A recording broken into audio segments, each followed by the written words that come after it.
Hello, you're watching World Talks on TVP World. My name is Sascha Fahrbach. On Friday, June 5th, European and Western Balkan leaders are meeting in Montenegro at a moment when EU enlargement appears to be gaining new momentum.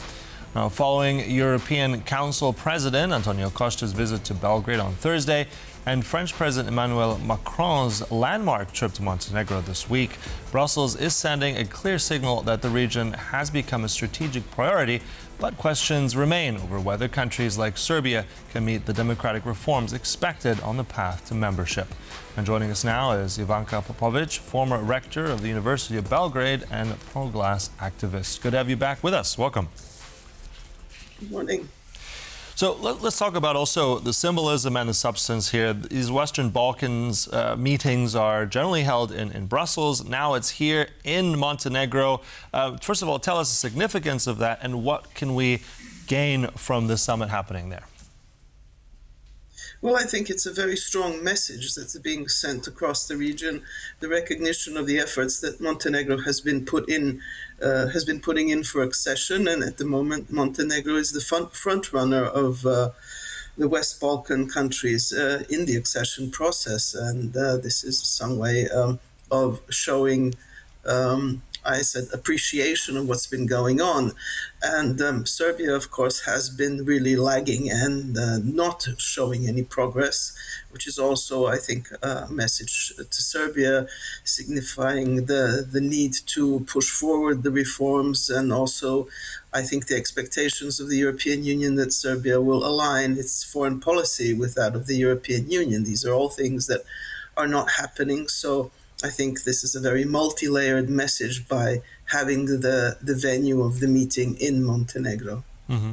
And also, I think that was one of the criticisms leveled at the EU, that they haven't been, let's say, focusing enough on the Western Balkans. In fact, I mean, this is more connected to NATO, but I think the head of the foreign ministry, Ms. Sascha of Russia, has said that NATO's trying to subjugate the Balkans. So when we hear something like this, is there now more of an urgency, do you sense, that the European Union is going to focus more on this part of Europe? Well, I would say everyone is following their interests, but it's high time that the focus comes back to the Western Balkans, because this process has been going on now for a very long time, and I think the open, let's say, willingness of the European Union, or it's what would seem like a firmer commitment to the Western Balkans, I think would be quite welcome, because this would further motivate and strengthen the Western Balkan countries to actually do more for the accession process. We are seeing that Montenegro and Albania have been making strong strides in that direction. Serbia, which actually should have been the leader of this process, is due to its internal situation and autocratic regime, is not able to fulfill these conditions, and Bosnia and Macedonia, unfortunately, are also not managing to keep up the pace. And therefore, I think the presence of the European Union and its interest in the Western Balkans is not just a showcase, but also a very important political message that would show a strengthening of Europe as a concept. And in that respect, this meeting could be a useful one. As far as Serbia is concerned, it has a long way to go, because we know that what Mr. Vučić is doing is trying to save face rather than truly undergo and undertake democratic reforms in Serbia. Mm-hmm. And also mentioning Serbia, that we were just seeing on the screen there, that visit of Antonio Costa, the president of the European Council, there in Serbia, that was on Thursday. Now, I want to challenge you, because he had positive words to say, at least publicly, about Serbia, saying things in terms of, let's say, a future that looked very diplomatic in a certain sense, but he also met civil society leaders. So I'm just getting your sense of what does that mean? Was he signaling there something? What's the biggest deficit right now in your mind? I mean, we've talked about protests in the past, but his signaling also of not just being Vučić, but also civil society leaders there.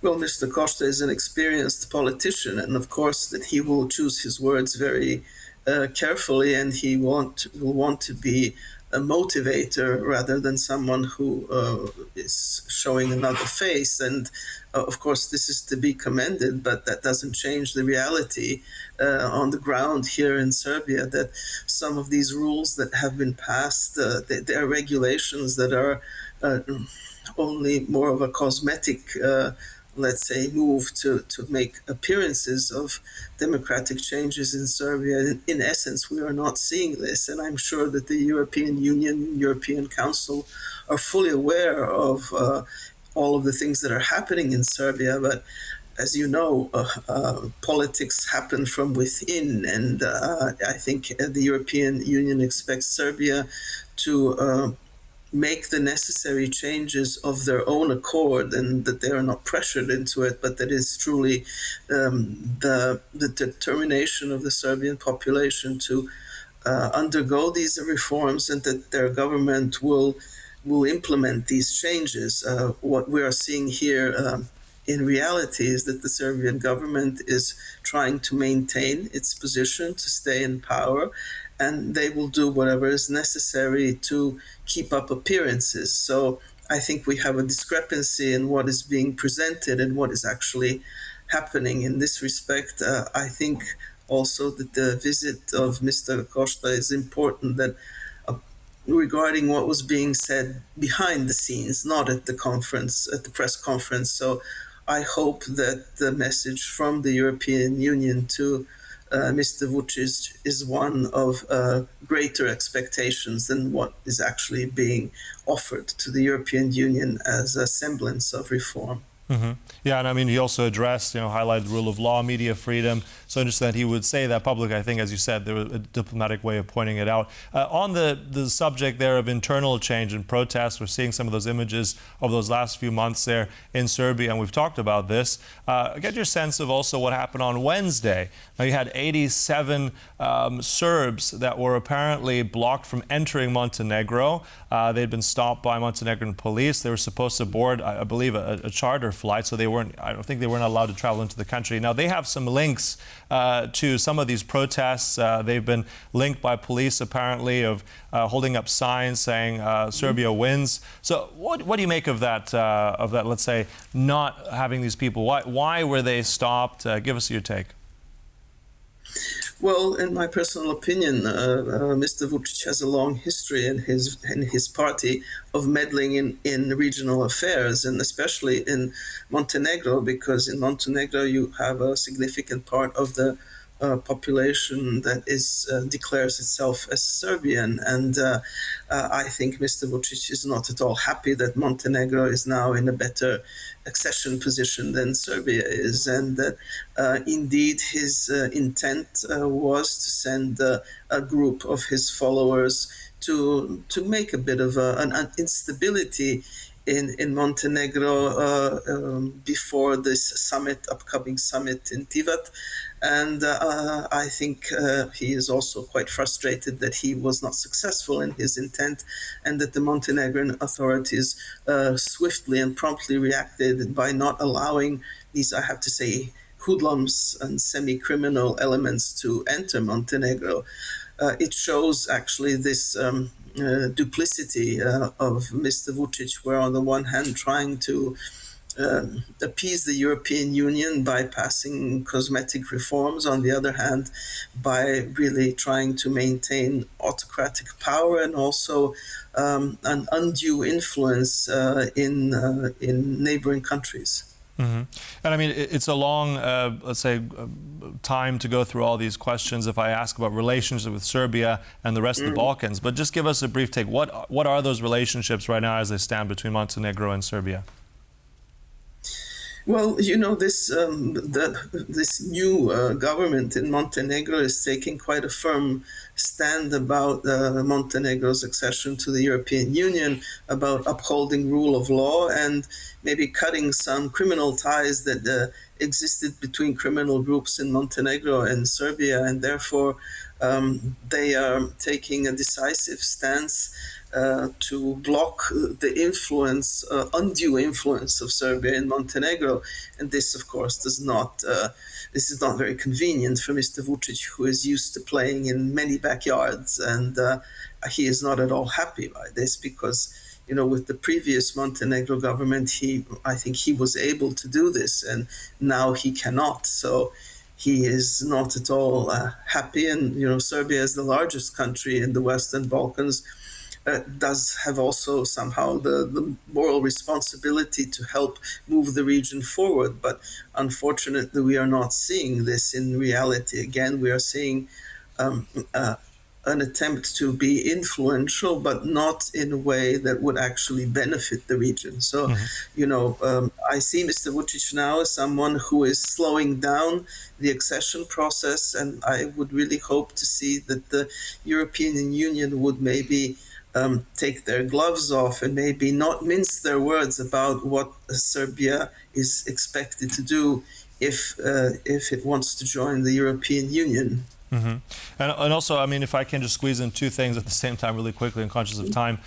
One thing also, which is touted very much about, you spoke about different backyards. He's saying always that 50% of exports from the Western Balkans, all of those Western Balkans, come from Serbia into the EU. But at the same time, he's very close to China and Russia. So just give us a brief one on that, how long he can balance it. Because secondly, you have a practical benefit now. I think at this summit, the EU will offer this roam like at home, extending roaming and mobile to the Western Balkan candidate countries. So how that will also, I think, appease and appeal to the public. So maybe if you can, just answer those two briefly.